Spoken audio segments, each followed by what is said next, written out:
Baby on the way, baby on the way. Miss you. Say you got a thing, is it official?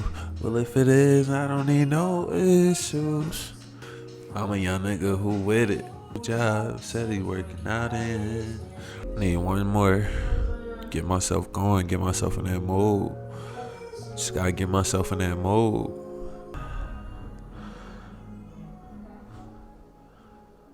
All right. What's up, everybody, and welcome back to the final installment of season 1 of the podcast. And as I make this video for the third time, it's actually kind of crazy to think about all of the hours, energy, and effort I've put into getting this whole thing off the ground. And although it hasn't translated yet to massive success yet in terms of my analytics, I'm still grateful for each and every person that's been on the show, but also everybody that listens, because I couldn't do this without y'all. So I want to credit all of my guests that have blessed us with their presence in this inaugural season.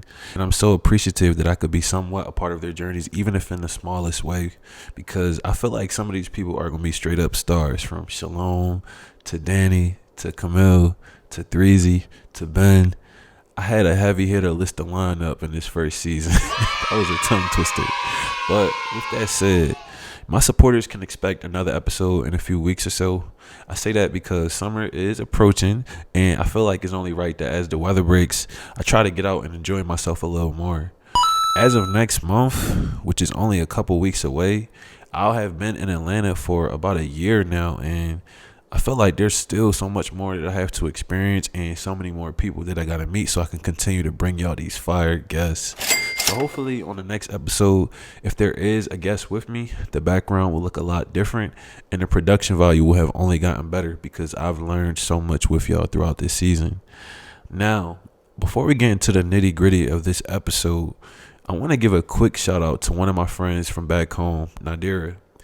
And I want to give Nadira a shout out because we were having a conversation recently about something that was totally unrelated to the podcast, and she actually inspired some of the content for today's episode. And it's funny because I knew that I wanted to do a solo episode sometime soon, but before talking to her, I just couldn't find an overarching theme that could weave all of the things together that I wanted to share with y'all today. So I got that from Nadira, and a part of today's message is going to be about simplifying your life, because that's something that we talked about in depth. But we're also going to be talking about managing feelings of jealousy, envy, and insecurity as it pertains to self, friendships, and even family members. And I'm excited for this conversation, y'all, because whenever I do a solo episode, it's almost like a live reflection session. And I learned so much about myself during these episodes and so much more about other people in preparation for these. One of my friends actually said that he feels like after he listens to my solo episodes, it feels like he went to therapy. And I would like to think that that's a compliment. Anytime some content or some artwork or anything that was created can cause you to be reflective, I feel like that thing has done its job. So hopefully that means I'm doing my job, y'all. So to get the conversation started, I want to share with y'all something that recently happened, and I touched on it briefly in the episode with Shalom, but I went viral on Instagram. And I'm referencing it again because I want to paint a picture that will help y'all understand the larger scope of this episode's true message. So I went pretty viral on Instagram, and this is probably the most viral I've ever been, y'all. Like, I've had YouTube videos hit 20,000 plus views. I've had moments on Twitter where I got my little 15 minutes of fame. But I can honestly say that this time, it was a little different, y'all. I ain't gonna lie. On this specific post that I'm referring to, I got over 700,000 views between Instagram and Facebook. It's probably a lot more than that. 50,000 likes on Instagram, hundreds of comments, thousands of followers, and way too many DMs. I literally went up from 1,500 followers to 5,000, and it feels like it happened overnight. Now, the thing about going viral is that you can either go viral for the wrong reason or you can go viral for the right reason. But either way, the feeling is very fleeting. And it also puts this sense of pressure on you because you feel like you got to follow that up with something even greater. And I feel like if you don't have a strong sense of self and a good head on your shoulders, you can almost get lost in all of the attention because it feels like something more than what it really is. Instagram followers and likes doesn't necessarily translate to anything in real life, if you're wondering. Now, I'm not downplaying how I feel about any of this because, of course, it's super exciting seeing the numbers fluctuate and having such a huge spotlight on you. But when you're a person like myself, what this attention does more than anything is cause you to reflect. And what I tend to reflect on is the state of our culture, the things we place our value and importance on, societal privileges, and what approach I plan to take as I seek to build my platform up. One thing I always talk about with my friends is that my journey is probably going to take a little longer to grow because there's no drama or negativity in my content. Shoot, I barely curse in my videos, so I'm definitely taking the stairs and growing an organic support base, and that's something that I'm 100% okay with because I knew that it was going to be like this. It's just a little funny though because if you've noticed, each time that I ever went viral, it usually had something to do with my looks, and I could easily be the person that plays into that and change the whole nature of my brand, but I don't know. That's not really what I want to stand for or what kind of impression I want to leave on the kids that look up to me. I personally feel like I have so much more substance to offer people. So I do recognize that there is a certain level of privilege that comes with being light skinned and looking quote unquote exotic due to certain features I have. But that privilege is something I never really understood up until recently, if I'm being completely honest with y'all. And one of the conversations that really initiated that process was, I was about to say it was recently, but it's going on 4 or 5 years since I've been removed from college. I'm getting old. But I'll never forget this conversation. There was a girl that I really liked in college. I was going crazy over this girl, y'all.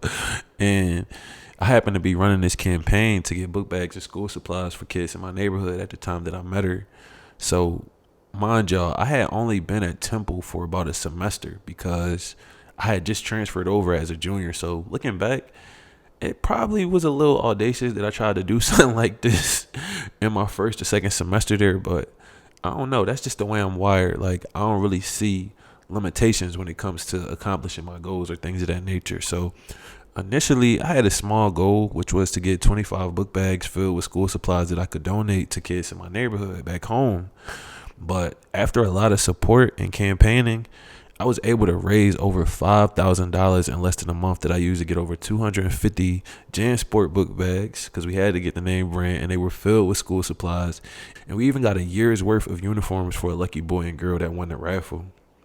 And I just remember as this was happening, I was so excited. I was so happy at what I had done. So I was having a conversation with her and we were talking about it. And she looked at me and she was like, "Boy, you are so naive." And I was like, "What you mean?"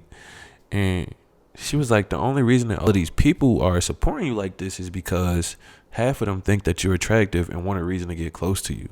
You think all of these people just got good hearts and want to give their money away to somebody that they don't even know?" And when she said that, I took it personally.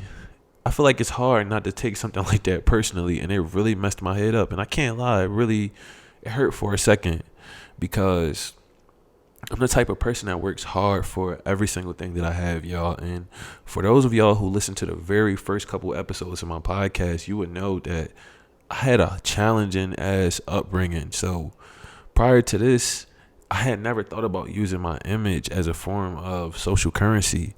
I always thought I was just like everybody else. And I say that because when you grow up how I did, it's kind of hard to see the special privilege in that. Not to say that there's anything wrong with my family and how they raised me, because they always made a way for us, but I just was never the kid that had all of the nicest clothes and sneakers growing up.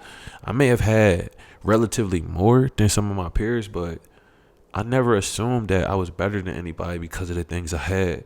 And maybe that's because of how I was raised, or maybe because deep down I knew my family's circumstances, but I was always one of those kids who had just enough to get by and somebody who tried their best to fit in wherever they could. I don't even think I ever really had a group growing up. I don't even think that I really ever found my crowd, even to this day. But I will say that from a young age, I always had this feeling that something about me was different. I just couldn't pinpoint why yet, or I feel like maybe I knew. I just didn't ever really surrender to that feeling. And the funny thing is, it had nothing to do with how I looked, because I grew up in an era where kids bust on each other ruthlessly.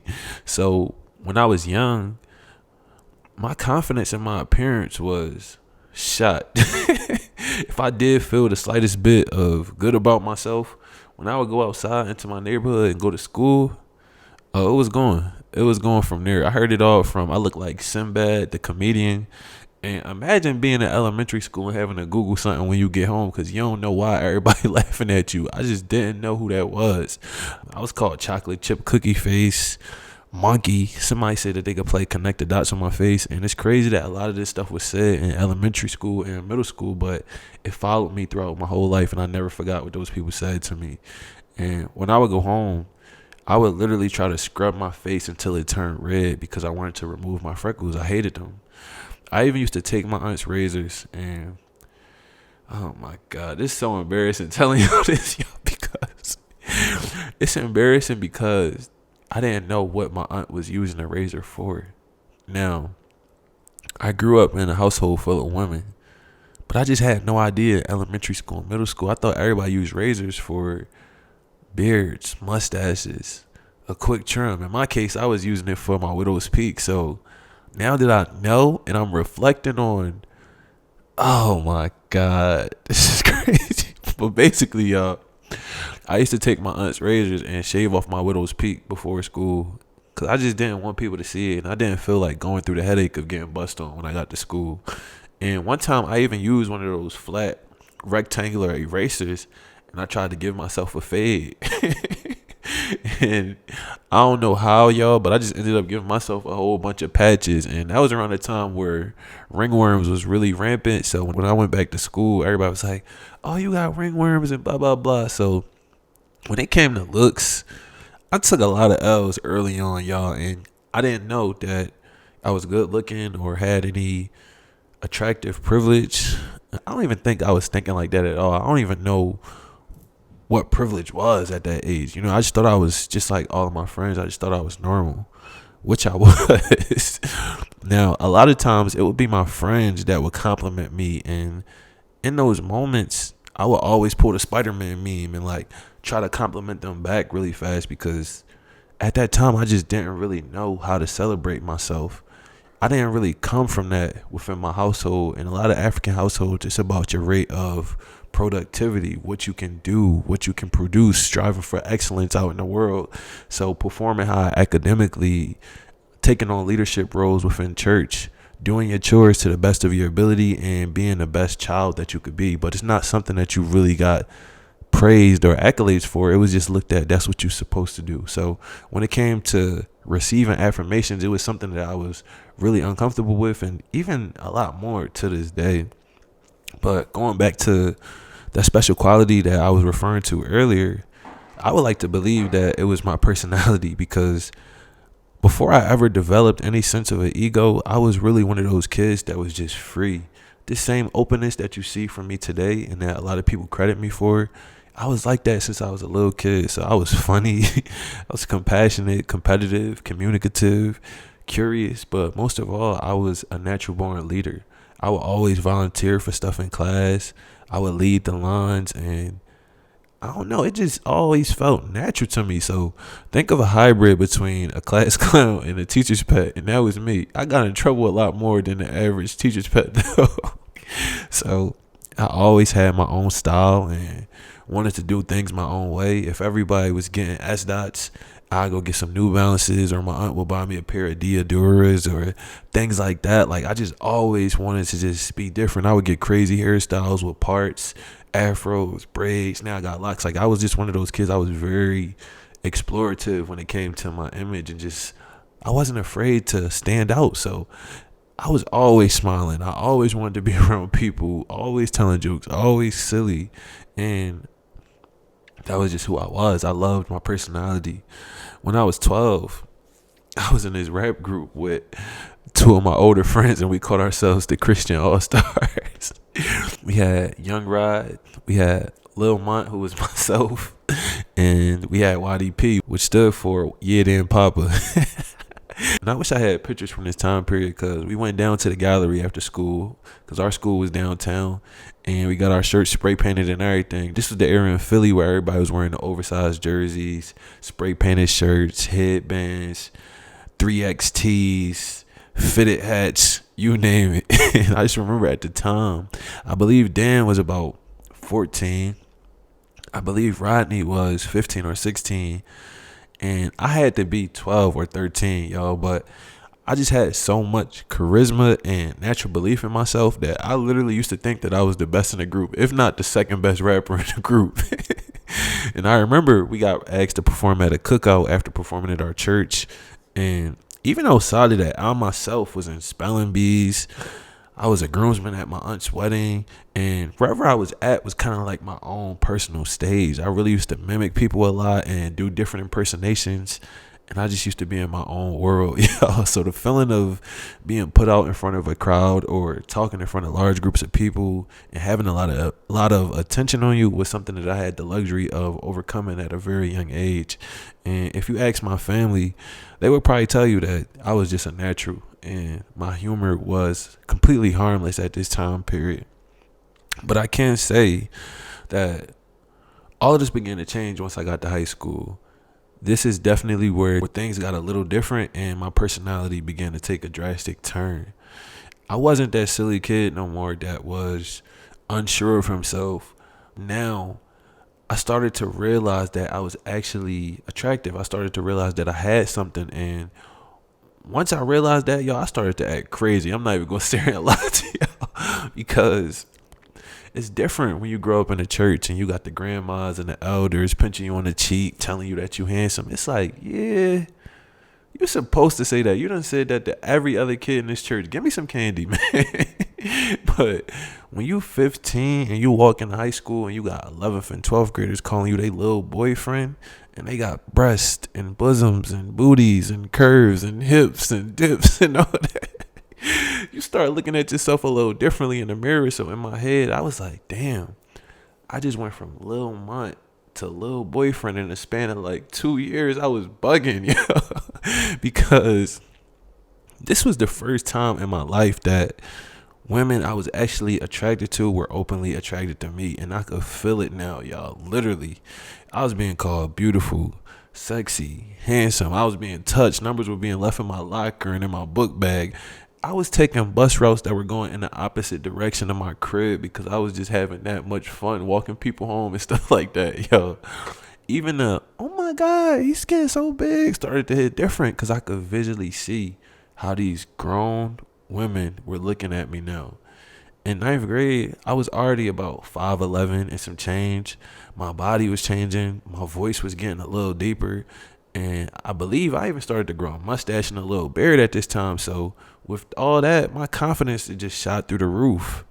But for a lot of young people that are trying to find themselves in high school, somewhere along that process, my ego began to get really conflated with ideas about who I thought I should be and who I really was on the inside. And soon enough, it began to show on the outside in my relations with my peers.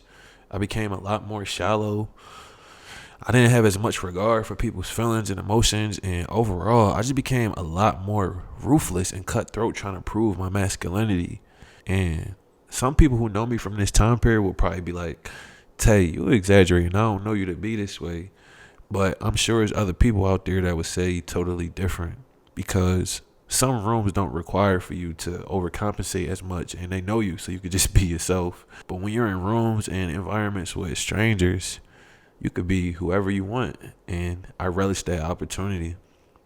And what I've since learned from that time period is that if you don't treat everybody that you come across with the same level of fairness and respect that they deserve, but instead you pick and choose who you want to extend that kindness and empathy to based on how valuable you deem a person to be, then I think that makes you a low character, ugly individual, no matter how attractive you are on the surface. So to be honest, as kind and compassionate and as smart as I was on the inside, at times my personality was just so ugly because I lacked empathy and understanding. And it wasn't because I just wanted to be this terrible person, y'all. I realize now that all of the people that I deemed as powerful confident, and highly respected when I was younger carried themselves in a similar manner. The bullies, the athletes, the super pretty girls, the people with money, the popular, they all had these varying levels of arrogance and indifference that almost made them seem like they were invincible. And that's no excuse, y'all. That's honestly my truth. So for those of y'all that truly know me, y'all know that I am an extremely charismatic and sensitive person. I care about anybody and everything. So conducting myself in that way actually went against my inherent nature. But looking back, I can see now that it was definitely more of a self-preservation thing. I thought I had to look the part to live up to this reputation that I was creating for myself. And I hope that y'all don't let that go over y'all heads, what I just said. So in a weird way, those same feelings that I experienced when I was younger and I used to go home in tears and ask my aunt, will my freckles ever go away? Or if I could change my skin tone because I hated how I looked. I didn't even realize it then, but when I got my first opportunity to have a sense of power or control in my life, I myself began to inflict that same harm I once felt onto other people because I thought it made me seem stronger or cooler.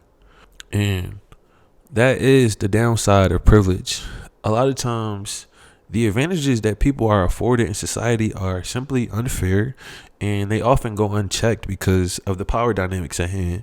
So it's almost like having a superpower that you could use at your own discretion.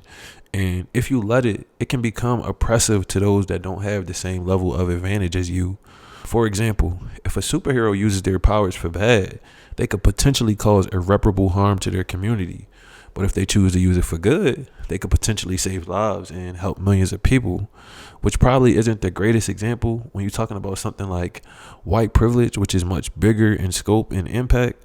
But in my experience, I've learned that at best, privilege should be used to break down barriers to access and to dismantle oppressive systems.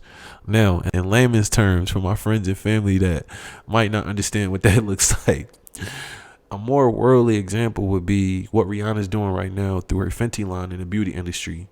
Her brand is growing at such a rapid pace because it allows for the representation of black and brown folks of all shades, queer and trans folks, and even people in various body types like never before. Tell me when you've seen a black plus size model in a commercial aired on national television. You just haven't seen that. So I believe that's a current example of Rihanna using her privilege to help introduce new standards of beauty and accessibility within the cosmetic space. But going back to my personal story, at this stage in my life, I was definitely using my privilege frivolously, which makes sense because I was only a teenager and I don't even fully know if I recognize the level of influence and impact I could have through my actions. And part of that was probably because I never really looked at myself as a role model to others. I was just living my life as I saw fit. And I also had a lot going on in my personal life that I needed to unpack and further understand. But I think the biggest turning point in my growth and development as a person came by way of two things. The first thing was definitely finding male role models and paying close attention to how they conducted themselves in public and private settings. Unfortunately, I have no recollection of my father. At this big age, I've never experienced a grandfather. I have no uncles that were present in my life, and a lot of boys where I'm from grew up not having their fathers present on a daily basis. So when I began to get mentored by male teachers, coaches, my pastor, and other authority figures, over time, because it took a little minute, y'all, to undo a lifetime's worth of learning, but I definitely did begin to see a change in my personality and in my demeanor because all of the men that I looked up to were extremely graceful in their presence and interactions with others. They seemed outwardly confident and self-assured. They were resourceful, strong, and they never seemed like they were trying too hard to uphold an image or be good at their job. They just did it. They just existed. They just were who they were. And soon enough, I began to emulate that. It took a little while, y'all, but I can definitely say it was one person in particular who I studied the most, and that person was my big bro, Amir. And I always tell this story whenever I can because, in my opinion, it illustrates the significance of young black men having access to older brothers that can show them the way of life. But what initially resonated with me about Mirror, and y'all gonna laugh about this because it's a little vain, but the first thing that caught my eyes was the way that he dressed and the way that he carried himself. He was the first person that I saw in the flesh with a pair of Mason Margielas, and at the time, I don't even know if I fully knew what they were. I used to go home and Google search everything that I saw him in. But Mirror had Saint Laurent kicks, Pradas, Gucci shades, leather Gucci bombers, patent leather Gucci sneakers, and I don't even know what type of jeans he was wearing, but all of his clothes looked like they were tailored specifically for his build. No exaggeration. You could tell that he really did this fashion stuff for real. Mirror was actually the cameraman at my church, so I used to look for him every Sunday, like, what's Mirror going to put on today? But I remember in the beginning, our interactions would be really brief. So right now, yo, I'm going to do my best Mirror impersonation. So he would always look me directly in my eyes and he would say, "What's up, baby boy? How you feeling? Yeah, you look good. You been out there hooping, crushing them?" "Yeah, that's what's up. How your grandma doing?" "Good, good. Well, I love you. Stay out of trouble." Yeah, I know when Mirror see this, he gonna be laughing because I just did him 100. But that was 100%.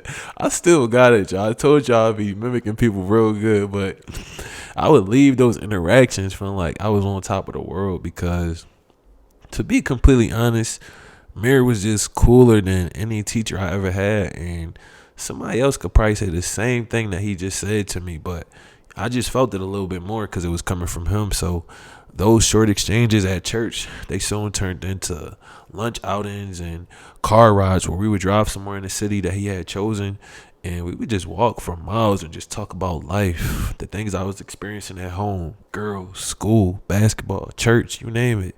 I remember one ride specifically. We rode to the mainline area, not too far from Villanova, I believe, and we used to ride past these big mansions and communities that were newly developed. And on this particular day, Mir was like, "I'm going to show you where AI lives." And if you don't know who AI is, it's Allen Iverson, former 76er. So we drove to that area and we just sat there for a while, looking at the houses, critiquing the construction, picking our favorite car from whatever was in the driveway. And at the end of those conversations, Mir would look at me and he would be like, "Baby boy, you're going to be living like this one day. We going to be living like this." And he would just tell me his whole plan. I would just sit there and smile because I didn't know how or what I would be doing to be able to live in such a way. But nonetheless, I appreciated his belief and affirmations in me because prior to meeting Mir, I had never had an interaction or a dynamic like that with a man in my life. And I never got the chance to ask him why he did that or what those drives meant to him. But it dawned on me while I was creating this episode. And when Mir used to tell me that, I used to think that he was saying I was going to be rich and famous one day, just like AI. And the thought of that was just nerve-wracking because I used to try to always figure out why.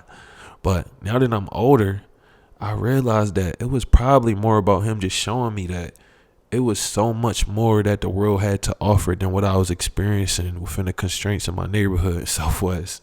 And I think that's flawed because I'm just now getting that, and it's about 10 years later. So I hope Mir watched this, and I'm interested in knowing what's his thoughts on that. But the second experience that signified a change in my development came at the expense of a true brotherhood and friendship. So this one ain't as pretty, y'all.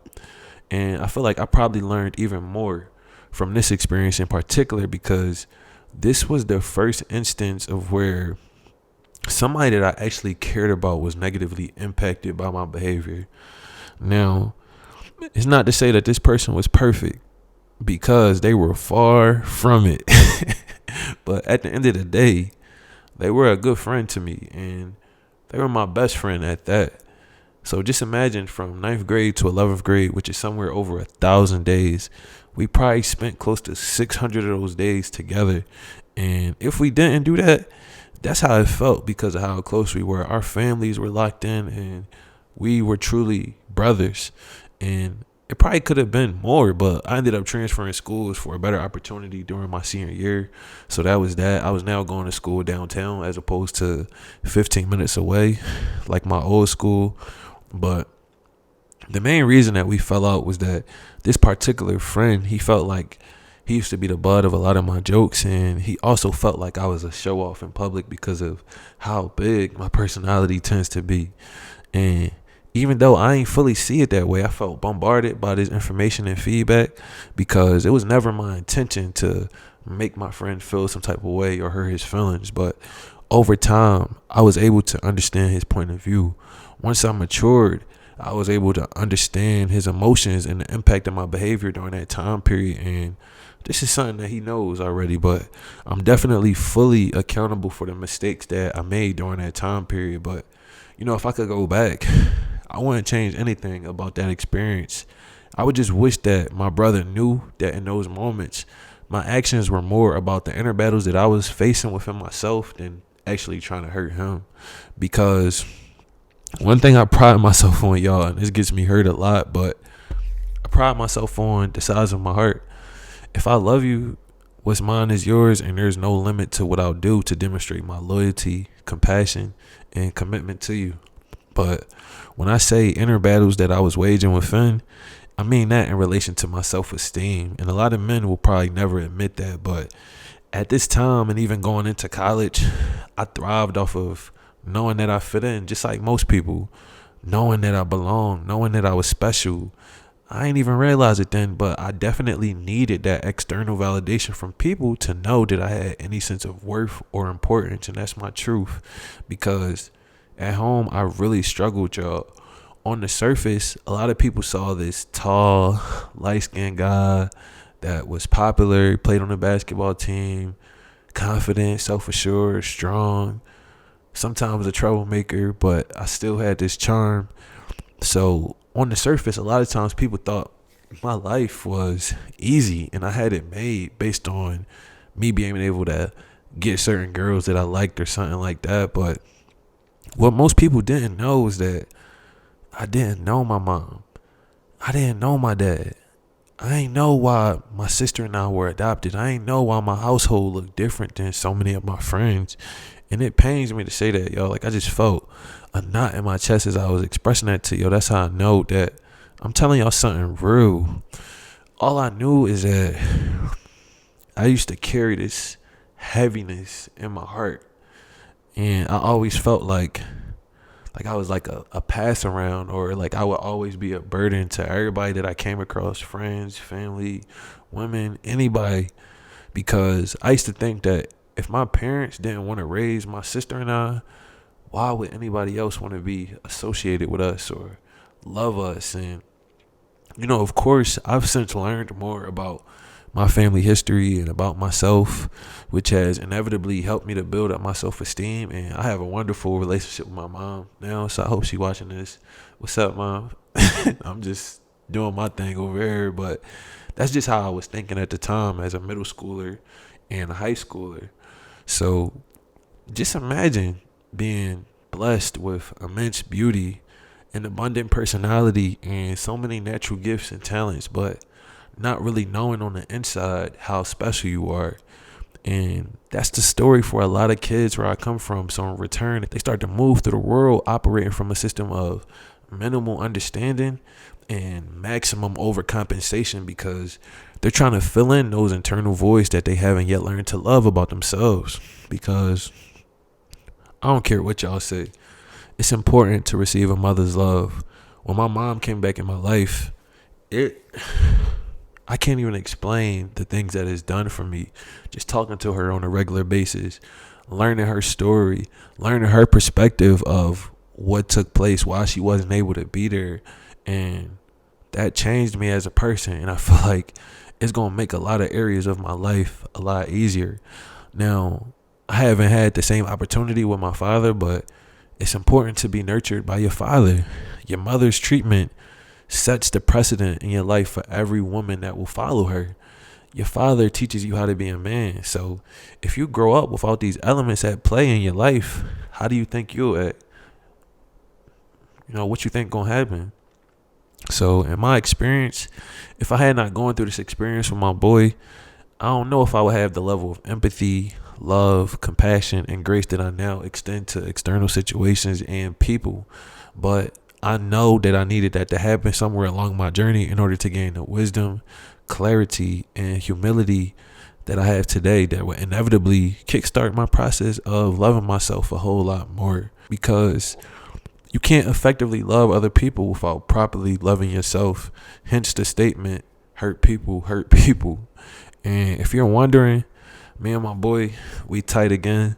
We talk things out, and the conversations that we had were truly a testament to the power of effective communication, and they weren't easy.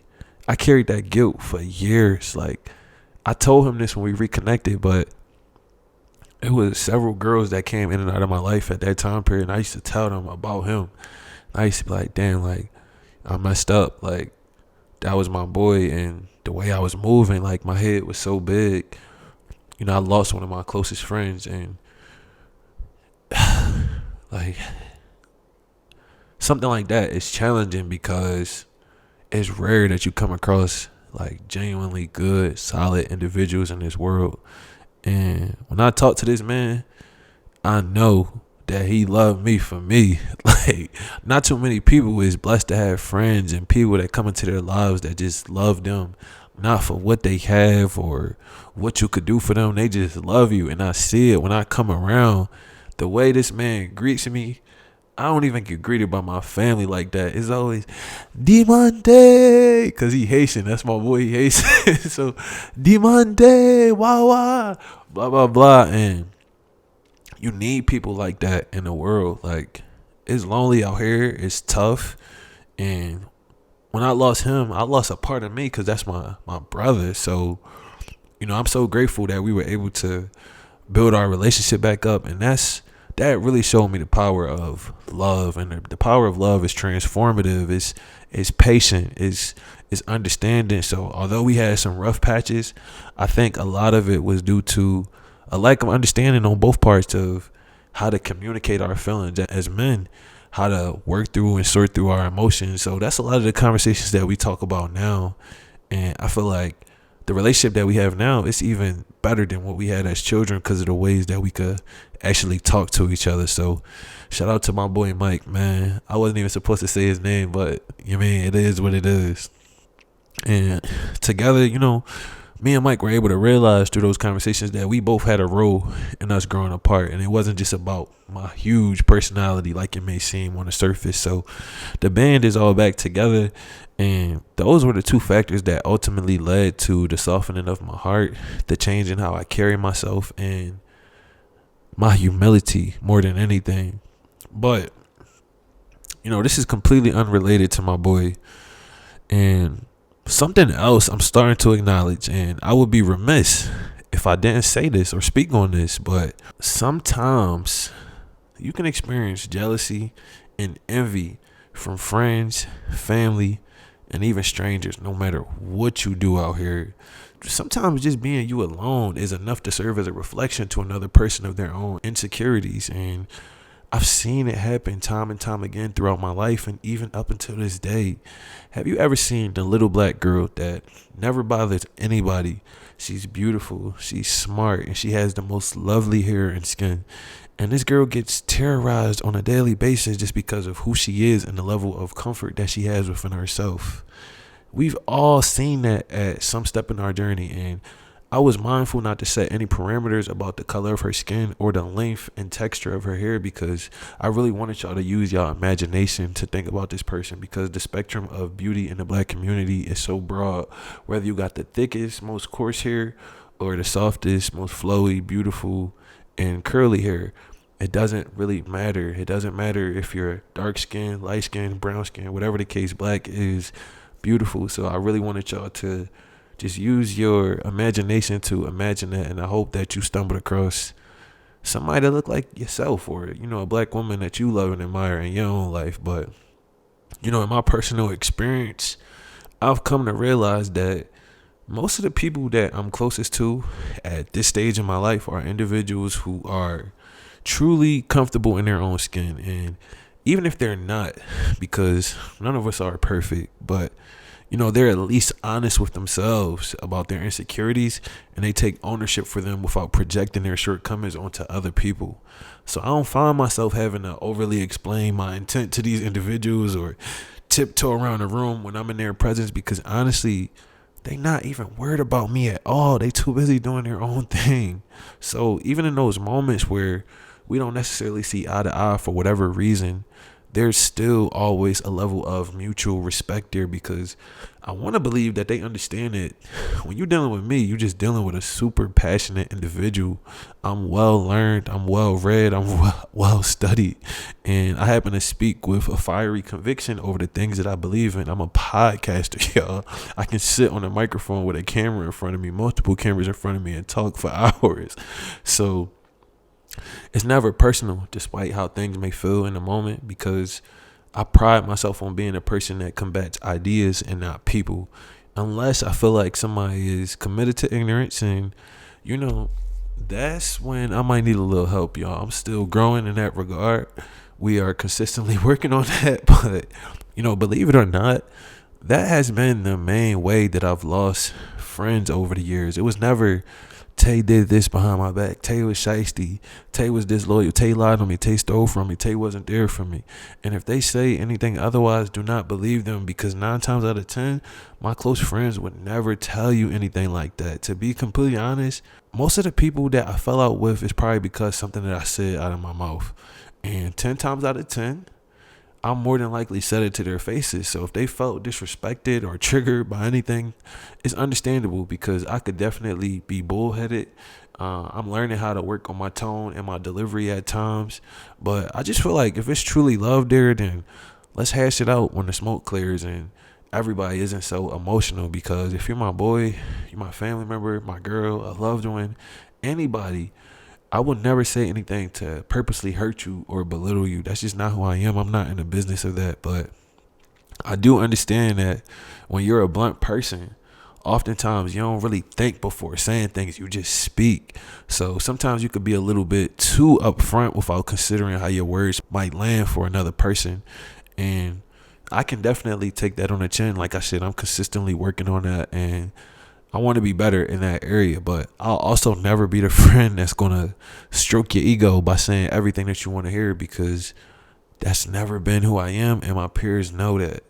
I'm the type of person that will stand up in a room full of yeses and say no if I feel strongly enough. I'm the type of person who will tell my friend that raps or sings, yo, I saw what you was going for, but that wasn't it. Here's what I liked about it, and here's what I think that you could do better. And 9 times out of 10, a lot of my friends come to me for that advice, because they know I'm probably one of the only people that's going to be real. And I'm like that because that's the kind of feedback that I want to receive in my life. If you're my friend, I would rather hear these things from you as opposed to getting a whack reception from the world, because the difference is I know you truly care about my livelihood and well-being. But, a lot of people aren't like that. And it's funny because I actually recited an excerpt from a Tupac interview in my public speaking class during my freshman year at college. Shout out to Miss Bernhardt. I hope she's still alive. And it was the one where he talked about sparking the brain that will change the world. And because that part sounded so good, a lot of people were always hooked on that part. But what actually stood out to me the most was when he said, every time that I speak, I want to shiver. Every time I speak, I want the truth to come out. I don't want them to know what I'm going to say because it's polite, because they know what I'm going to say. So even if I get in trouble, that's what we supposed to do. And I'm not saying I'm going to rule the world or I'm going to change the world, but I guarantee that I will spark the brain that will change the world. And that's our job, to spark somebody watching us, because we might not be the ones, but let's not be selfish, and because we're not going to change the world, not talk about how we should change it. I don't know how to change it, but I know if I keep talking about how dirty it is out here, somebody gonna come and clean it up. And I've said that and watched it so many times that I memorized it, and that's something that I live by. So in these instances, I'm not saying that I'm always right. I'm human just like the rest of us. And y'all, my podcast is literally called Failing Forward. But I would rather be wrong any day, standing up for what I think is right and for being a free thinker, than opposed to just following the masses and doing nothing at all.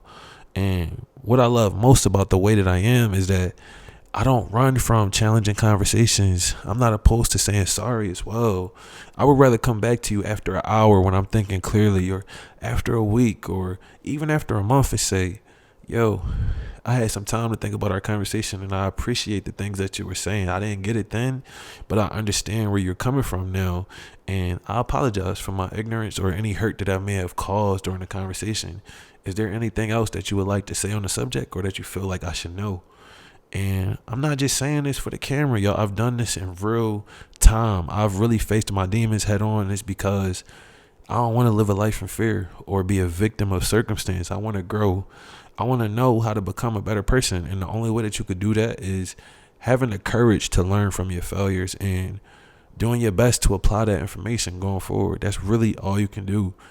But one thing I'm starting to understand more and more as I get older is about the fragility of the male ego. And I say this because so many of us cling to our pride and are so afraid of showing any sign of vulnerability that somebody will literally try to kill you or assassinate your character because it's easier than doing the work of saying, you hurt my feelings and I ain't like how you went about this. And if you think I'm exaggerating, y'all, I'm going to give a slight trigger warning. Why do you think we see these videos of domestic abuse? Videos of men punching, kicking, stabbing, and dragging women, but we've never seen a video of them doing anything even remotely close to another man. Or another thing that you'll see is people will join forces and almost form a hate campaign around not liking you because of things that you have absolutely no control over. Things that they could have probably spoken up on years ago, but they were too intimidated by your presence. Because in a lot of instances, this is the truth. They don't like the way that your aura shines when you walk in rooms. They don't think that you're worthy. They don't think that you're deserving. They don't like the fact that when it's time to perform or rise to an occasion, everything seems to come so natural to you with so much ease. But the thing about that is they haven't seen all of the work that you put in behind the scenes. Your confidence makes them feel small.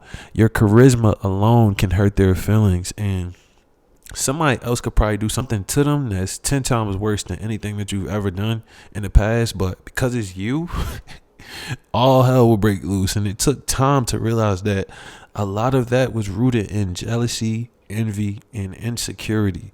Because if you can't talk to somebody that you love, someone that you love after a disagreement, and your first inclination is to dissociate yourself from that individual or go talk bad about them to your family and friends, then that means that it wasn't really love there to begin with. You just tolerated that person respectfully. And if that's not the case, then the case is probably that you got some things that you need to unpack within you to resolve whatever that pain or hostility that is in your heart, especially if you don't have a history that's marked with negativity or pain. And the funny thing about all of this, y'all, is that I've never had a jealous spirit. I am the person that would like to see everybody win. And it's because I knew from a young age that I never had anything to lose by helping somebody else get ahead. And the naivete in me, I thought everybody was like that, but maybe I was wrong. And I hate talking about myself in a way that I'm about to, but I've revealed so many of my flaws throughout this video that I think it's only right that I share a little feel-good moment as a testament to my character. But a quick example of this, I have a homie that does music, and somehow one of my videos reached a notable rapper's tour DJ who happens to also be a radio personality in a major market. So apparently he saw one of my videos on Instagram. He reached out to me in the DMs, and one thing led to another. And he said that the next time he's in ATL for a show that I should pull up and we should break bread in person. I'm like, for sure. So I would like to believe that the average person, especially in our generation, would probably instantly think about the clout that they could get from being around that person. But the first thing I did was call my boy and say, yo, you would never believe who I just connected with, and he's cool as hell. If the opportunity ever presents itself in the future, I would love to pass him off your music, even if it's just to see what he thinks. So stay ready, because if I could bring anybody to the concert or to the show, it's going to be you. And he was like, word, that'd be amazing. Say no more, bet. And that same person is the person's music that you hear at the intro of a lot of my podcast episodes. with all of his information listed in the description. So if you go back to episode 1, 2, 3, however many, and you listen to the song that's at the beginning and you look at the description, that is a friend of mine. His music was in my videos before he even ever put music on Apple Music or put anything out. I had nothing to gain from that. I have 1,000 followers on my other YouTube channel, and people will ask, what was that song that you sprinkled in here? Oh, this my boy. Tap into the music, blah, blah, blah. And I've always done things like that because I just want to help. Like, I'm the type of person that if I'm in a room and somebody says something about being a chef and I got a friend that's a chef and I feel like this person could benefit them, yo, you should meet my homeboy. Y'all should know each other. Y'all both do really good things. And I've done this time and time and time again. I've put my name on the line for people to get opportunities. I've literally walked people into life-changing rooms. I've put people on opportunities that probably took away from what I could have gotten out to do.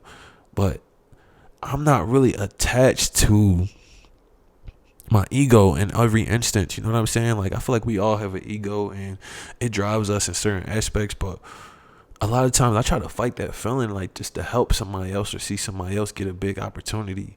And maybe that's a part of my ego. I don't even know. But, you know, I said all that to say, like, I'm not even going to cite, you know, all of the things I've done for other people because I feel like that would be corny. I feel like even telling that story was kind of corny. But if you follow me over the years, you have definitely seen all of the positive things I've done in my community. And I've done it as somebody that was poor. And the sad thing about that is, out of all of the people that I helped, I feel like I only got 1 or 2 people in my life that would do the same for me at the drop of a hat, because when they had the opportunity to do it, they didn't. So, you know, I say all of that to say, I would literally give my clothes off my back to help somebody in need. And, you know, I've done it on so many instances. So it is what it is. But, you know, the last thing I'll say on this topic of communication is the importance of culture and how that comes into play. Because for a lot of us individuals that got to experience old-fashioned black parenting, you would know that the people that raised us, they held no punches. People raised in the 50s, 60s, 70s, and even the 80s were just cut from a different cloth. And on top of that, being an immigrant, you going to be in for a long day. So if you think I'm blunt, go try living with one of them for a year. As for myself, many of you know this. I was raised by my grandmother. She was a stern, no-nonsense disciplinarian, and she's also African. So when I was younger, she thought that a lot of the rhetoric around raising children in America was weak because in Africa, things were just a lot worse. So I'm not saying that everything that she did was right, but there definitely was a method to her madness. I just couldn't see it until I got a little older. And I say all that to say, people in our generation don't really know what it means to take personal accountability for their behavior or receive criticism, even if it's constructive. Because in America, anything that feels too personal or direct is often taken as an attack, and people don't want to be around you after that. We can't say nothing to each other if it's not fluffy or cute, because you'll be canceled or people will call you mean. I just happen to be one of the individuals that got a taste of the old school child upbringing, and I was fortunate enough to experience both African and American culture and take the best and worst parts of both.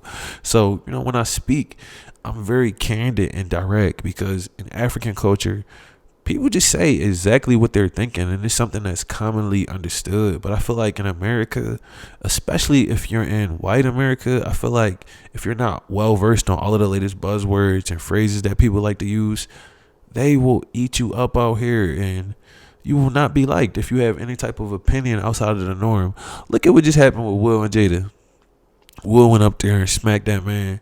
And you got all these celebrities coming out and saying that they triggered. So you wasn't triggered when your ancestors was doing whatever they had to do to my people? That didn't have no effect on you. When you see these instances of police brutality and you stay quiet, that didn't trigger you? But because Will Smith went and smacked another black man on national television, you was triggered by that? Like, come on, yo. I don't be having time. And it's stuff like that be getting me in trouble, yo. But, you know, I'll give y'all a quick example of what happens a lot here. You know, have y'all ever walked into a Caribbean spot to get food, and when you left, your first impression was, Those people were so mean. They food was good, but I just wish they was a little bit nicer. And that sentiment is fair because everybody deserves quality food and quality care and customer service while they're in any establishment. But what I don't think is fair is when people walk away from those experiences thinking, oh, all Haitians and Jamaicans are so mean and aggressive. I went in there to get food and they ain't even smile. They just handed me my stuff and they was speaking in their little language back there. I don't know what they was saying. Now, tell me y'all haven't heard something like that before at some stop in your journey. But tell me this, how many of those people that say those things do you think have taken the time to think that maybe these people are actually tired of doing this every day? Maybe they have family members back home that they're thinking about. Maybe they don't feel safe living on a foreign land, or in some cases, a lot of the best food is in the hood. So maybe they stressed out from being in that environment. But all in all, in a lot of these foreign cultures, we just don't sugarcoat stuff. People tell it like it is, right or wrong. But I feel like in America, we don't even take the time to peel those layers back with people because we don't really value one another. We don't value getting to know people beneath the surface. We don't extend that grace because that was never done for us in a lot of instances. We don't even know how to do that for ourselves. So why would we take the time to do it for another person? I think it's easy to say, oh, they're like this without really knowing what they've been through. So unfortunately, in a lot of instances, it's about what can you do for me and how I feel about the way that you did it. No, but I guess that's just life. So to close this conversation out, I want to piece this all together with that theme that I introduced in the beginning about simplifying your life. And this may not resolve everything that you're experiencing, but I'm sure it'll resolve a ton if you keep listening. So when I say simplify your life, it means exactly what it says. I'm the type of person that likes to speak in analogies and stories and parables, y'all. So I have one last one for y'all. But if you've ever heard a rich person or a celebrity talking about going through a near-death experience, if you listen closely as they relate the details of the catastrophic event, they'll usually follow it up by saying that it helped them refocus and begin to prioritize the things that matter most. Because sometimes on this road to success and sustainable wealth, the energy and attention that it requires of you can sometimes cause you to put the things and people that you love the most on the back burner. And after a while, you'll notice that a part of you feels empty. And the things that you once looked to for sustenance can no longer satisfy you, whether that's women, money, clothes, cars, or even travel. And the reason for that is because your soul is yearning for more. You're lacking fulfillment. And what do most people do after the world has kicked their ass or won the day? They go home. And this is where I want to teach or educate y'all for a second. So in the spiritual sense, home is within you. It's what's in your mind, your thoughts, your feelings, emotions, attention, your focus. In the physical, it may look more like family, the foods you're eating, time spent, love, religion, and the bonds that you create. It may look different from person to person, but the one commonality is now that you're now enriching your spirit with the true wealth of life instead of trying to satisfy it with meaningless, baseless things.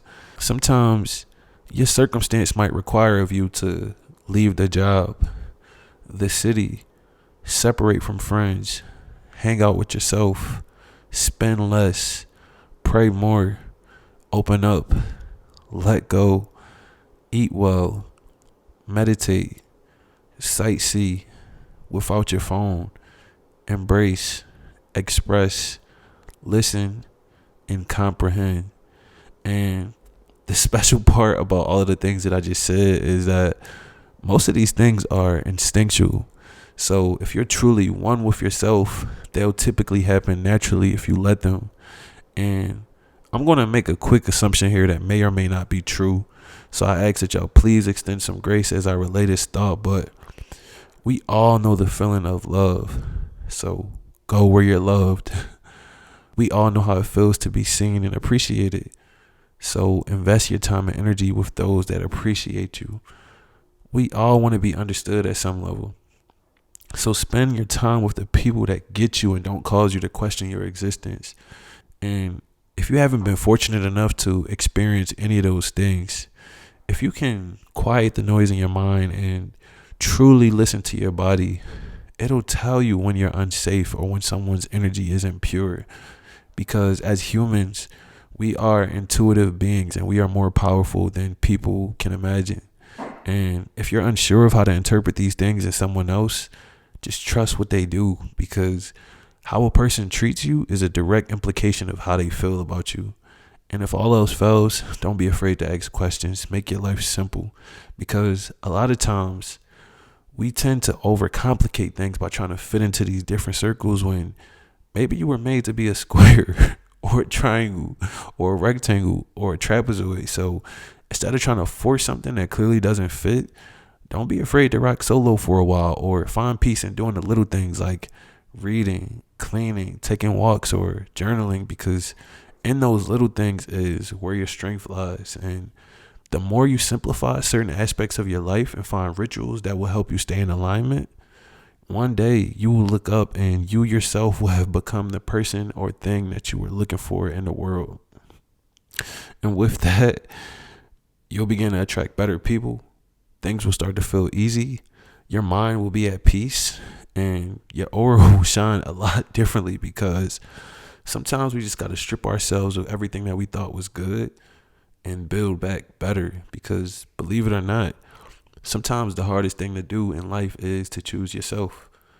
So I hope at least any part of that made sense. And I hope y'all enjoyed the episode. Like I said, I'm going to take a slight break, y'all. I got my 1-year anniversary coming up. I got a birthday.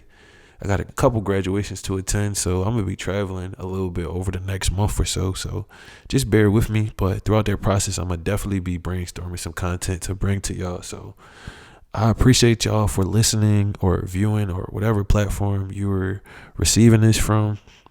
I ask that y'all keep up with me on social media. So my Instagram is my main platform. I am Tayloso, IAMTAYLOSO. My YouTube channel is TAYLOSO. Make sure y'all subscribe to both channels.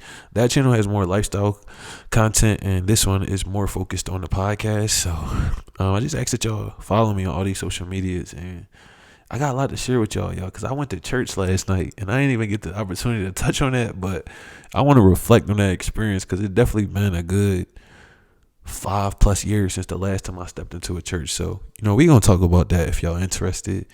But anyways, thanks for the love and support always. It took me 3 times to record this episode, so hopefully this one is good. And we going to rock out. Hopefully it'll be out sometime this week. So I'll see y'all soon.